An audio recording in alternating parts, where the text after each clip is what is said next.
Hello, welcome to the Richly or Poorly Show. My name is Dr. Stephen Dawson, and I'm your show host. Thank you for joining me.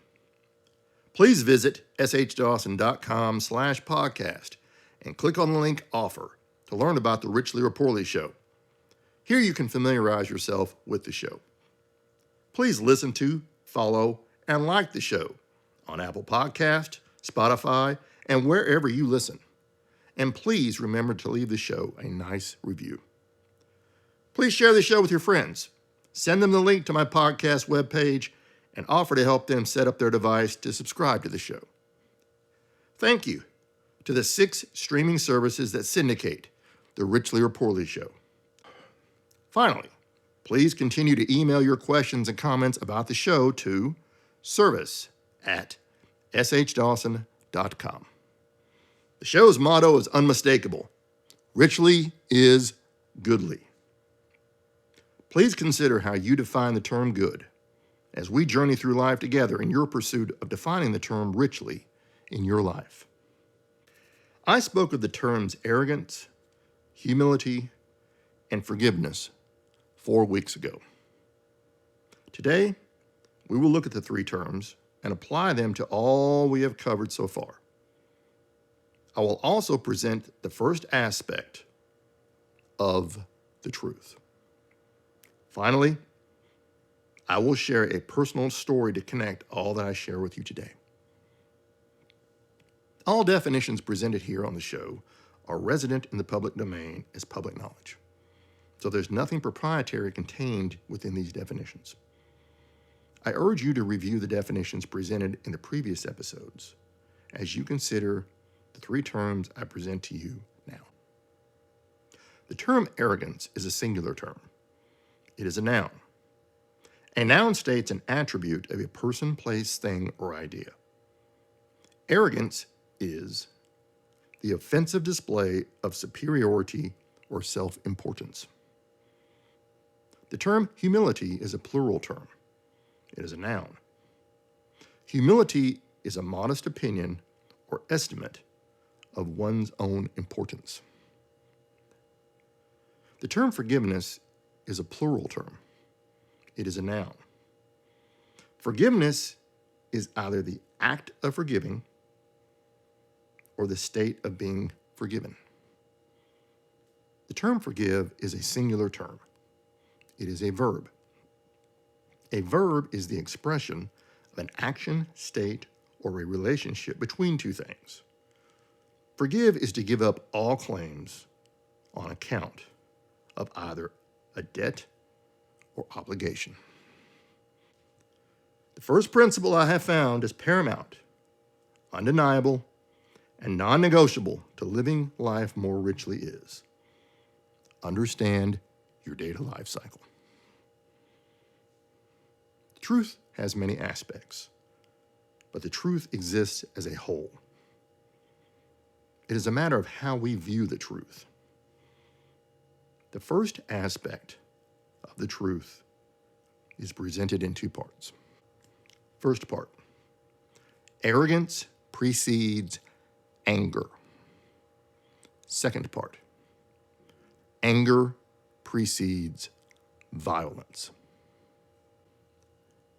I will now present a personal story without spending time today to explain the construct of the first aspect of the truth. I decided, after much consideration, to deliver the contextualization of the first aspect of the truth to you in this manner, as it is how I learned the first aspect of the truth. Now, the personal story to connect all of the material I present today. The story is a sad one, but it ended in a good way. It took 35 years for the ending to arrive, but I am glad the ending arrived and that the ending is a good one. The circumstances I share with you now are not specific by intent to protect the identity of those who suffered abuse along with me. Decades ago, about 300 people and I were the subject of abuse. We were abused by authority figures. we were the recipients of violence by authority figures, preceded by being the recipients of anger by authority figures, preceded by being the recipients of arrogance by authority figures. I cannot say this is a new combination. Slavery, discrimination, and oppression are replete in history. Replete is spelled R-E-P-L-E-T-E. Please take action to look up this term, either now or in your free time. I was working for a global organization during this abuse experience.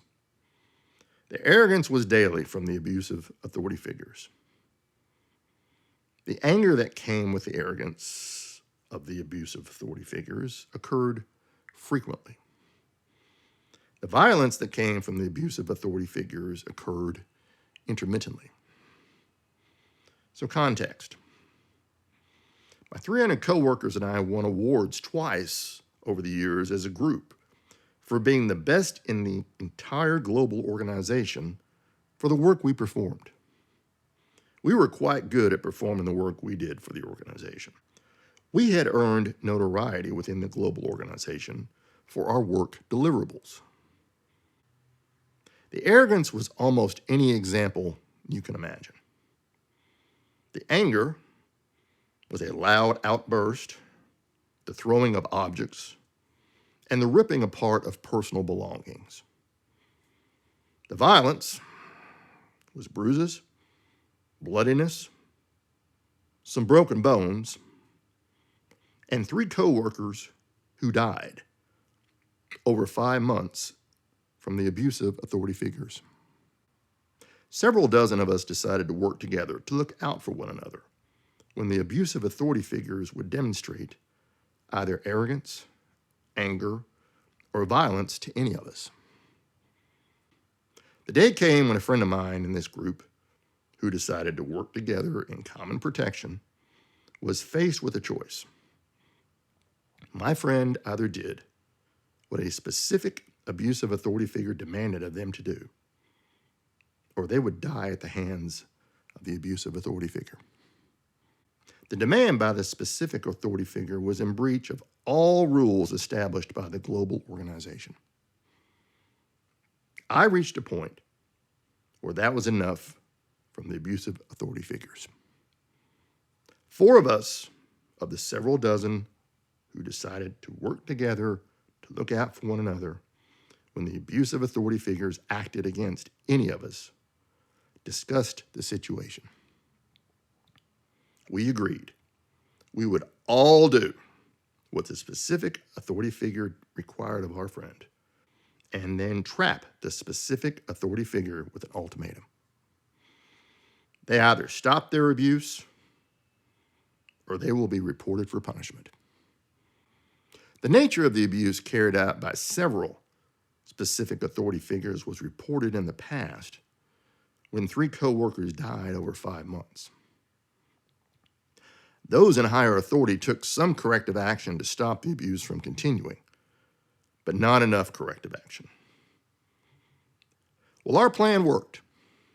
However, it only worked for 3 months. The specific authority figure was caught performing abuse on those beyond our group of several dozen who decided to work together to look out for one another when the abusive authority figures would demonstrate either arrogance, anger, or violence to any of us.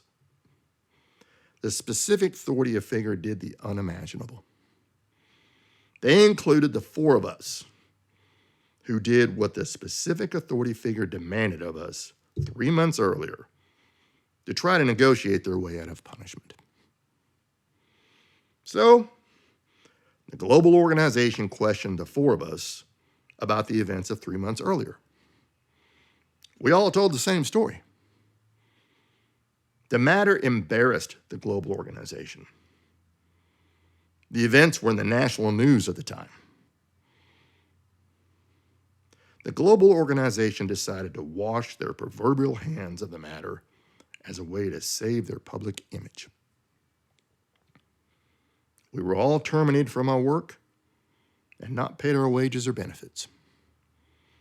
It was sad, humiliating, and difficult to experience.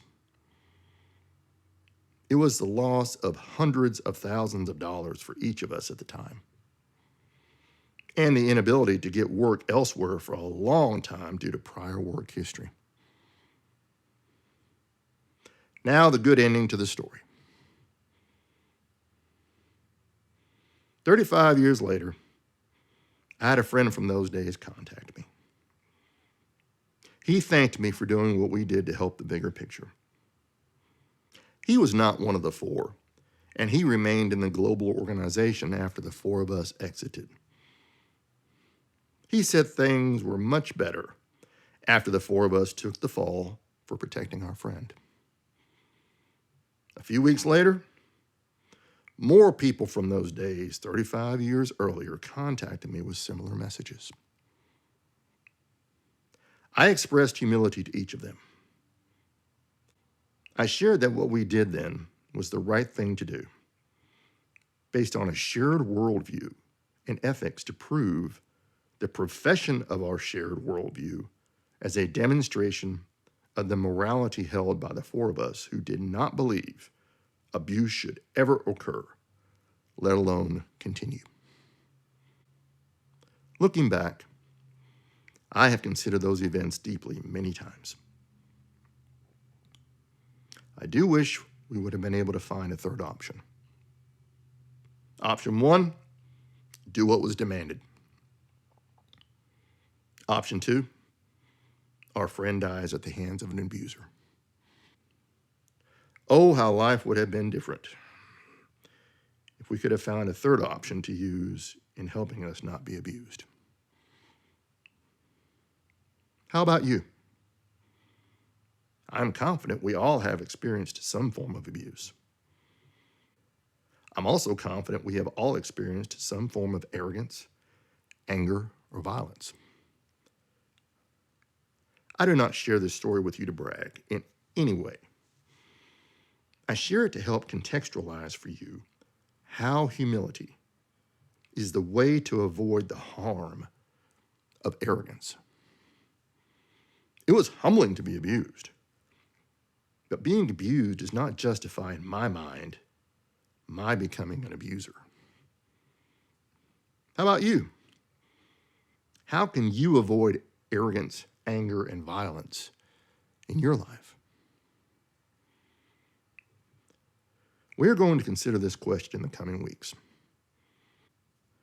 Next week, we will consider how forgiveness helped me walk through the 35 years of my life between the abuse events I received from authority figures and the thanks events I experienced from my coworkers. Well, that's it for today. Richly is goodly. Please consider all you have heard from me today.